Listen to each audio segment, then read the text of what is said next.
दोस्तों, जब से भारत और अमेरिका के बीच 2+2 मीटिंग हुई तब से किसी न किसी मुद्दे पर भारतीय विदेश मंत्री एस जयशंकर जी अमेरिका को सटीक जवाब देते आ रहे हैं। ऑयल परचेज को लेकर जहां अमेरिका ने बड़ा इशू बना के रखा, वहीं इसी बीच आग में घी डालने का काम और अमेरिका को जलाने वाली एक और खबर निकलकर सामने आ रही है कि रूस ने S-400 मिसाइल डिफेंस सिस्टम की 2nd रेजिमेंट को भेजना शुरू कर दिया है। इसके पार्ट्स बाई एयर और बाई जहाज यानी समुद्री रास्ते से डिलीवरी स्टार्ट हो गई है। हाल ही में अमेरिकी विदेश मंत्री ने S-400 पर लगने वाले सैंक्शन काटसा को लेकर भी बड़ा बयान दिया था। वहीं पर पूर्व अमेरिकी एम्बेसडर ने बड़ी नसीहत दी है भारत के मुद्दे पर अपनी सरकार को। इस पर भी हम आगे बात करेंगे, लेकिन पहले जो बड़ी खबर निकलकर सामने आ रही है उस पर नजर डालते हैं। जैसा कि आप स्क्रीन पर रेफरेंस के तौर पर इंडिया टीवी का आर्टिकल देख सकते हैं, जिसमें लिखा हुआ है amid Ukraine war Russia starts off 2nd S-400 missile system to India. S-400 की पहली स्क्वाड्रन पिछले साल दिसंबर में ही भारत आ गई थी, जिसे भारत ने पंजाब बॉर्डर पर डिप्लॉय भी कर दिया था और वहां से चाइना और Pakistan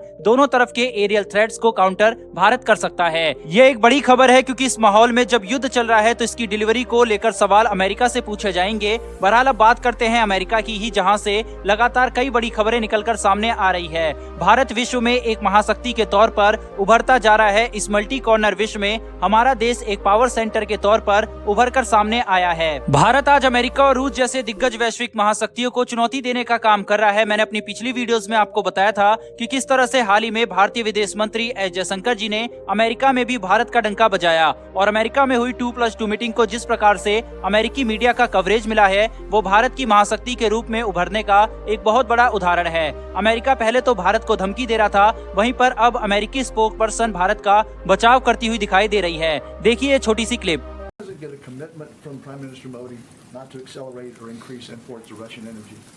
I'll let Prime Minister Modi and the Indians speak to that. Again, it's 1 to 2% at this point in time. It is not.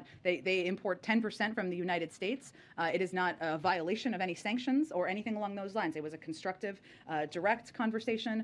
But I will let them speak for themselves. वहीं पर इसके अलावा भारतीय विदेश मंत्री ने भी अपने बयानों से न सिर्फ उसके देश में जाकर अमेरिका को आईना दिखाया, बल्कि विश्व को ये संदेश भी दिया कि भारत किसी के दबाव में आकर अपनी विदेश नीति को नहीं बदलेगा। मैं आपको बता दूं कि हाल ही में विदेश मंत्री एस जयशंकर जी अमेरिका में मीडिया से रूबरू होते हुए रूस से तेल खरीदने और अमेरिका के मानव अधिकारों की चिंता पर भी बात कही थी और ये अमेरिकी विदेश मंत्री को पलटवार था, क्योंकि इससे पहले एंटनी ब्लिंकन ने भारत में मानव अधिकारों की बात की थी। वहीं पर दोस्तों आज भारत एक क्षेत्र में इतना ज्यादा मजबूत हो गया है कि सुपर पावर अमेरिका की डिजिटल पेमेंट कंपनियां भी भारत की उस टेक्नोलॉजी को अपने साथ साझा करने के लिए अपनी सरकार से मांग कर रही है। दरअसल भारत को डिजिटल रूप से सशक्त समाज और ज्ञान अर्थव्यवस्था में बदलने के विजन के साथ डिजिटल इंडिया कार्यक्रम भारत सरकार का एक प्रमुख कार्यक्रम है। Faceless, paperless, cashless digital India की प्रमुख भूमिका में से एक है। हमारे देश के प्रत्येक वर्ग को डिजिटल भुगतान सेवाओं के औपचारिक दायरे में लाने के लिए भारत सरकार द्वारा डिजिटल भुगतान को बढ़ावा देने को सर्वोच्च प्राथमिकता दी गई है। वहीं पर इसमें भारत सरकार का ये विजन था कि नागरिकों को सुविधाजनक, आसान, किफायती और सुरक्षित तरीके से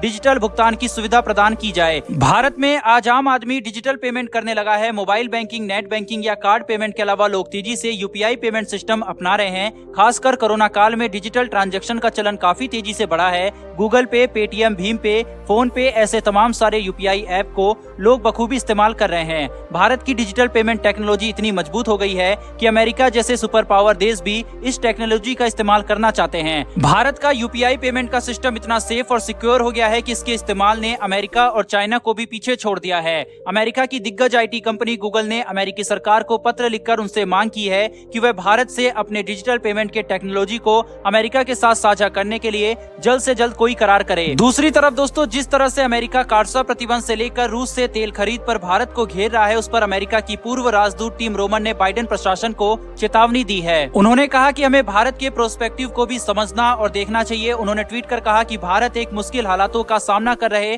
पड़ोसियों के बीच घिरा हुआ है। हमें भारत की विदेश नीति को उसके नजरिए से देखना चाहिए। उन्होंने साफ शब्दों में बाइडेन प्रशासन को नसीहत देते हुए कहा कि ये जरूरी है कि हम भारत के नजरिए को देखें, क्योंकि उसके पड़ोसियों के यहाँ असामान्य परिस्थितियां हैं। टिम रोमन का इशारा अफगानिस्तान और पाकिस्तान की तरफ था। टिम रोमन ने अपने एक और ट्वीट में ये कहा कि हमें भारत के साथ अपने रिश्ते बेहतर करने चाहिए। आज भारत अमेरिका का ट्रेड, स्पेस, टेक्नोलॉजी में एक स्ट्रेटेजिक पार्टनर बन गया है, तो हमें बैलेंस करने के लिए भारत के साथ इन क्षेत्रों में इन्वेस्ट करना चाहिए। अब ये देखने वाली बात होगी कि क्या अमेरिकी प्रशासन अपने पूर्व एम्बेसडर की बात मानेगा या नहीं। बहरहाल दोस्तों इस वीडियो में इतना ही, लेकिन भारत और रूस की दोस्ती के लिए और S400 के लिए कमेंट बॉक्स में एक जय हिंद जरूर लिखिएगा। फिर मिलेंगे डिफेंस और वर्ल्ड अफेयर से जुड़ी ऐसी लेटेस्ट वीडियो के साथ। धन्यवाद। जय हिंद।